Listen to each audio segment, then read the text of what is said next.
చలో హైదరాబాద్ కార్యక్రమాన్ని సక్సెస్ చేయాలని తెలంగాణ కార్మిక హక్కుల సంఘం జేఏసీ అధ్యక్షుడు ఏడెల్లి సన్నీ కార్మికులకు పిలుపునిచ్చారు. మల్లాపూర్ డివిజన్లో చలో హైదరాబాద్ కరపత్రాన్ని విడుదల చేశారు. సన్నీ ఆధ్వర్యంలో తెలంగాణ కార్మికుల హక్కుల సంఘం జేఏసీ వ్యవస్థాపకుడు నవీన్ కుమార్ కరపత్రం విడుదల చేశారు. మార్చి 28న మల్లాపూర్లోని అన్నపూర్ణ కాలనీలో బహిరంగ సభ నిర్వహిస్తున్నట్లు వారు తెలిపారు. తెలంగాణలో కార్మికులంతా సభకు హాజరై విజయవంతం చేయాలని కోరారు. కంపెనీలోని కార్మికులకు 25,000 రూపాయల వేతనం ఇవ్వాలని, ఈఎస్ఐ, కార్మికుల కుటుంబాలకు హెల్త్ కార్డు ఇవ్వాలని, కార్మికులతో 8 గంటలే పని చేయించాలనే డిమాండ్లతో సభ నిర్వహిస్తున్నట్టు చెప్పారు. ఈ మేరకు కేంద్ర రాష్ట్ర ప్రభుత్వాలకు వినతిపత్రం ఇస్తామని అన్నారు.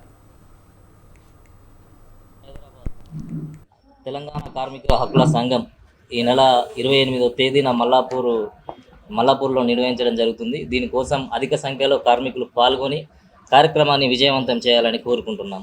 దీనికోసం టీకేహెచ్ఎస్ ముఖ్య ఉద్దేశం ఏమనగా కాంట్రాక్ట్ ఉద్యోగులను రెగ్యులరైజేషన్ చేయాలి, నిర్ణీత సమయంలో మాత్రమే కార్మికుడితో పనిచేయించాలి, కనీస వేతనం 20,000 నుంచి 25,000 ఇవ్వాలి, కనీసం హెల్త్ కార్డులు, ఈఎస్ఐ, పిఎఫ్ అన్నీ తదితర సంబంధిత కంపెనీలు మాత్రమే ప్రొవైడ్ చేయాలి.